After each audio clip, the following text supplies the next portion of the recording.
So you've probably heard that watermelon is nature's Viagra. And look, there's truth to that. It's not just marketing. But here's what nobody tells you. Eating watermelon by itself, it barely works. The guys who actually see results, the ones who notice a real difference in performance, they're mixing it with something. 3 specific ingredients, actually. And that combination, that's what turns watermelon from a nice summer snack into something that genuinely supports blood flow where it matters. I'm Dr. Jocelyn. I've spent over a decade in urology and men's health, and I see this literally every day in my clinic. Guys doing everything right on paper, eating all the good foods and getting almost nothing from them. Watermelon's the perfect example. So I've got a few things I want to walk you through today. Mostly stuff that's blocking your progress without you even knowing it. And then we'll get into the actual recipe and that multiplier I mentioned, the mixing part, because that's where this gets interesting. But here's the thing. If you skip ahead to the recipe, you're going to miss the part that makes it work. The recipe itself is dead simple. What's not simple is understanding why your body might be blocking the benefits before they ever hit your bloodstream. So stick with me through the science first, and then I promise we'll get to the practical stuff. All right, let's start with something that's going to catch you off guard. The first thing we need to look at is your mouthwash. I know it sounds a bit strange, but hear me out. What could mouthwash possibly have to do with blood flow, with erections? Turns out a lot, and the connection is direct. Here's what's happening. Your mouth contains bacteria, not the bad kind, essential bacteria. There are colonies living on your tongue that convert dietary nitrates into nitrites. This is step 1 in a chain reaction that eventually produces nitric oxide, which is the molecule that tells your blood vessels to relax and dilate. And when we're talking about erections, that dilation is kind of the whole ball game, right? Wait, let me back up for a second and explain this pathway more clearly, because once you get it, everything else clicks into place. When you eat nitrate-rich foods, beets, leafy greens, watermelon, those nitrates enter your saliva. The bacteria on the back of your tongue, particularly species like Veillonella and Actinomyces, have enzymes called nitrate reductases. These enzymes convert nitrates into nitrites. You swallow the nitrites, they hit your stomach, and in that acidic environment, they get converted into nitric oxide. This is called the enterosalivary pathway, and it accounts for a big chunk of your body's daily nitric oxide production. Some researchers estimate up to 25% of the nitrates you consume get recycled through this oral pathway. That's not minor, that's essential. So, what happens when you use antiseptic mouthwash, especially the kind with chlorhexidine? You're sterilizing your mouth. You're killing those bacteria. And when those bacteria are gone, that conversion process just stops. This isn't me speculating. A study published in Free Radical Biology and Medicine found that chlorhexidine mouthwash significantly reduced the body's ability to convert nitrates to nitrites. And within just a few days, participants showed measurable increases in blood pressure. Their blood vessels weren't getting the signal to relax.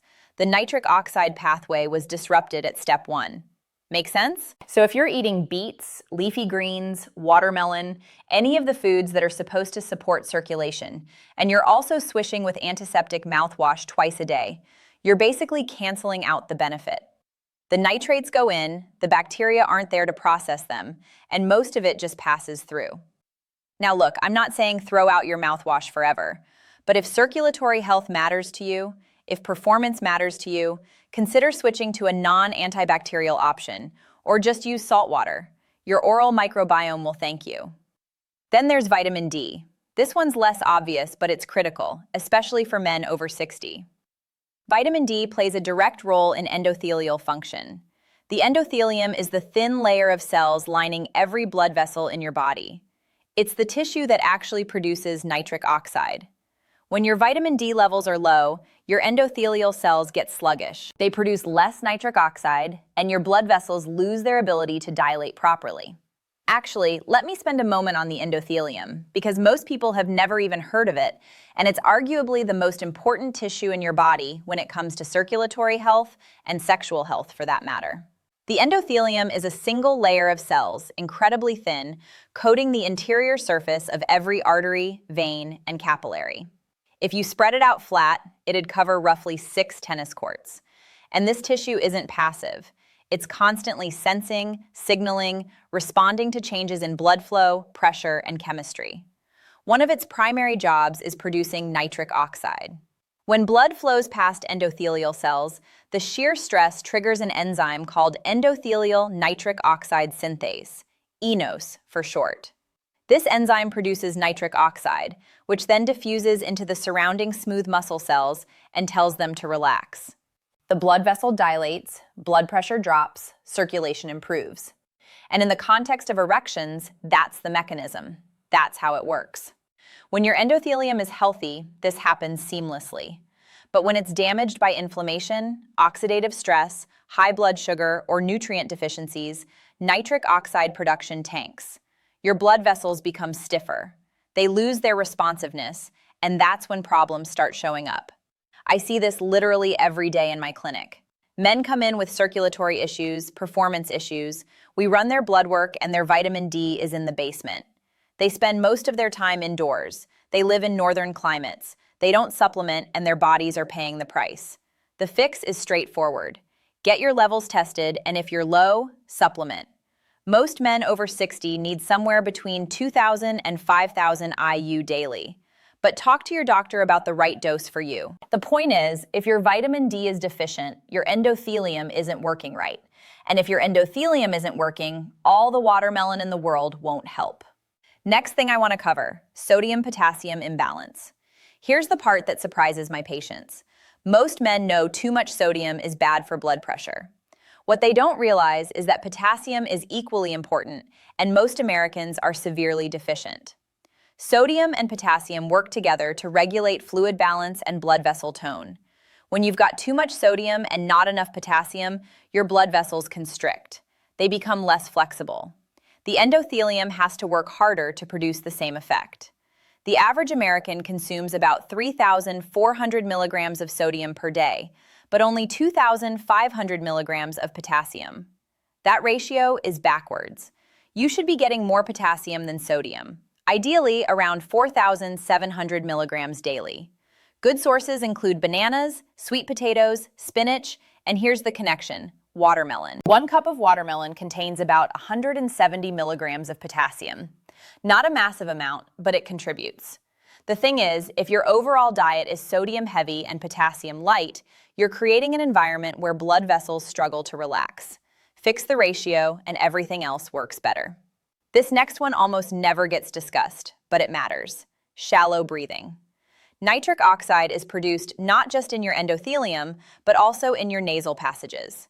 When you breathe deeply through your nose, you're actually stimulating nitric oxide production in the sinuses.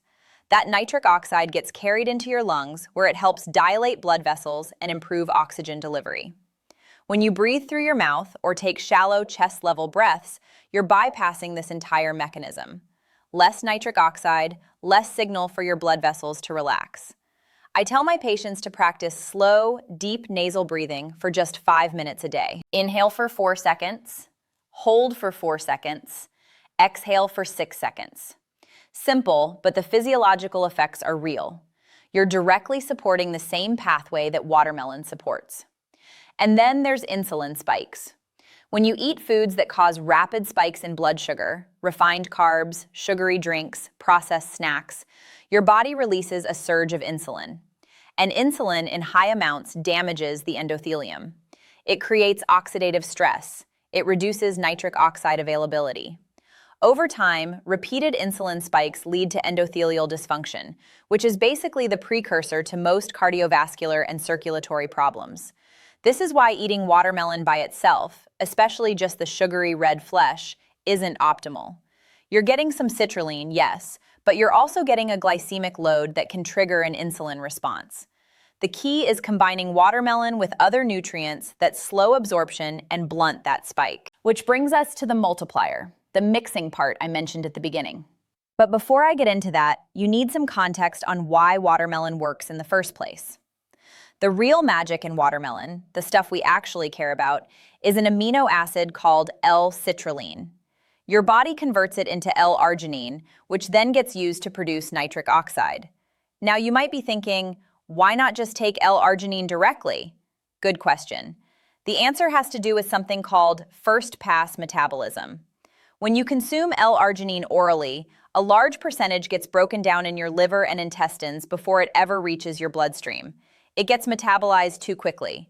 You lose most of it before it can do any good. L-citrulline, on the other hand, bypasses that first-pass metabolism. It enters your bloodstream intact, travels to your kidneys, and gets converted to L-arginine there. This means more of it actually becomes available for nitric oxide production. Studies have consistently shown that oral L-citrulline supplementation raises plasma L-arginine levels more effectively than taking L-arginine itself. Make sense? That's why watermelon is so valuable. It's one of the richest natural sources of L-citrulline. But here's the catch, and this is the part most people get wrong. Most of the citrulline isn't in the red flesh. It's in the white rind, the part everyone throws away.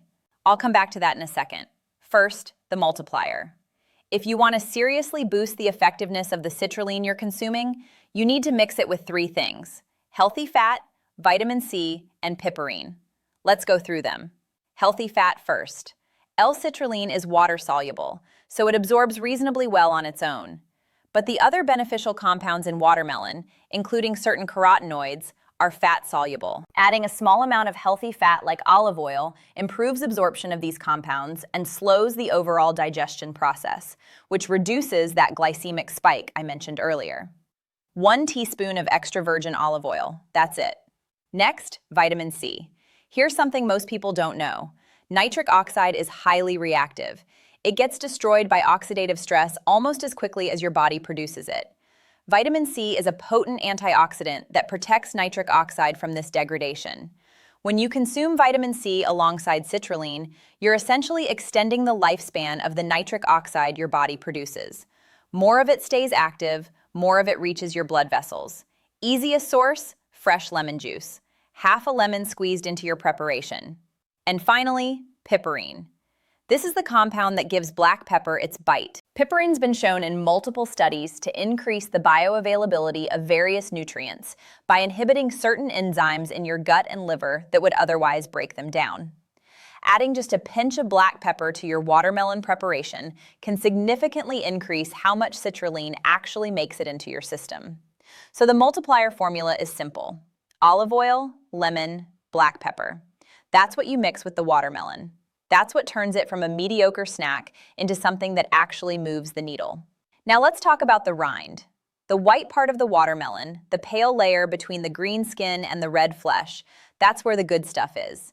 Studies have shown that the rind contains up to 3 times the concentration of L-citrulline compared to the red flesh. 3 times. This isn't a small difference. We're talking about the difference between a maintenance dose and a therapeutic dose. The red flesh contains roughly 1 to 2 milligrams of citrulline per gram. The white rind contains 3 to 4 milligrams per gram, sometimes more depending on the variety and ripeness. When you eat watermelon the normal way, slicing off a wedge, eating the red part, throwing the rest away, you're literally discarding the most valuable portion. It's like peeling an orange and only eating the pith. I had a patient last year, retired engineer, very analytical guy. He tracked his citrulline intake for a month using both methods, eating just the red flesh versus incorporating the rind. His estimate was that by using the rind, he was getting roughly 4 times the citrulline from the same watermelon. 4 times, just by using what he used to throw in the trash. I know the rind doesn't taste great on its own. It's bland, a little tough, but that's where the preparation comes in. When you blend the rind with some of the red flesh, lemon juice, olive oil, and black pepper, you create something that's actually pleasant to drink and way more effective than eating red watermelon alone. All right, now here's the honest part. This protocol works. It's backed by real science, but it requires consistency and it requires volume. To get a clinically meaningful dose of L-citrulline from watermelon rind, you need to consume roughly 1 to 2 cups of rind daily. For some men, that's no problem. For others, especially men over 60 who may have digestive sensitivities or simply don't want to spend their evenings blending watermelon, it's just not realistic. That's why I recommend having a backup option. In the description below, you'll find a link to a high-grade organic watermelon extract. It's concentrated citrulline from the rind, standardized to deliver a clinical dose in a form that's easy to take daily. No blending, no prep. just consistent support for the nitric oxide pathway. And for men who want something with a faster effect, something that provides more immediate support for performance situations, there's also an advanced direction solution linked in the description and pinned in the comments. It's designed for men who need a boost while they're building their baseline with the dietary approach. Both links are there. Use what makes sense for your situation. But if you want to do this the whole food way, here's the exact protocol. You'll need 1 cup of white watermelon rind cut into chunks, half a cup of the red watermelon flesh. This is important for taste because rind alone is pretty much undrinkable. Half a lemon juiced, 1 teaspoon of extra virgin olive oil, and a pinch of freshly ground black pepper. Put the rind and the red flesh in a blender together. Add the lemon juice, the olive oil, and the pepper. Blend until smooth. The red flesh gives you natural sweetness that masks the blandness of the rind, and it adds some additional citrulline, just less concentrated than what's in the white part. The result should taste like a slightly tart, peppery watermelon smoothie. Not a milkshake, not dessert, but genuinely drinkable. If it's too thick, add a splash of water. Just enough to get the consistency you want. Drink this once daily. Morning is ideal on an empty stomach, so the citrulline absorbs without competing with other foods. Consistency matters more than perfection. If you miss a day, don't stress. Just get back to it the next morning. The benefits are cumulative. Your endothelium responds to sustained support, not one-time doses. And here's what I really want you to understand. This isn't just about erections. I know that's probably why most of you clicked on this video, and that's fine, no judgment. But the nitric oxide pathway affects every blood vessel in your body. Your heart, your brain, your kidneys, your extremities. When you support endothelial function, you're supporting the health of your entire cardiovascular system. Actually, let me put it this way. The 1998 Nobel Prize in Medicine was awarded for the discovery of nitric oxide as a signaling molecule. That's how big this is. Robert Furchgott, Louis Ignarro, and Farid Murad shared the prize for uncovering that this simple gas, a molecule made of just 1 nitrogen atom and 1 oxygen atom, was the key messenger controlling blood vessel dilation. Before their work, scientists didn't understand how blood vessels knew when to relax. The discovery of nitric oxide's role changed cardiology, urology, and our entire understanding of circulatory health. It directly led to the development of medications for heart disease and erectile dysfunction. But more importantly for our purposes, it revealed that your body has a natural system for producing this molecule. And that system can be supported through diet and lifestyle. You have the ability to influence this every single day through what you eat, how you breathe, the habits you maintain. The watermelon protocol is one piece of that puzzle, but it's a powerful piece. And now you know how to use it correctly. So here's your assignment this week. Get a watermelon, cut it open, save the rind. Make the preparation I just described.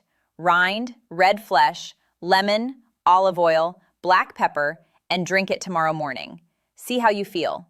Pay attention to your energy, your circulation, your overall sense of vitality. And if you want to make it easier on yourself, check the links in the description. The organic extract is there for daily support. The advanced solution is there for situations where you need faster results. But either way, start. Stop eating watermelon the wrong way.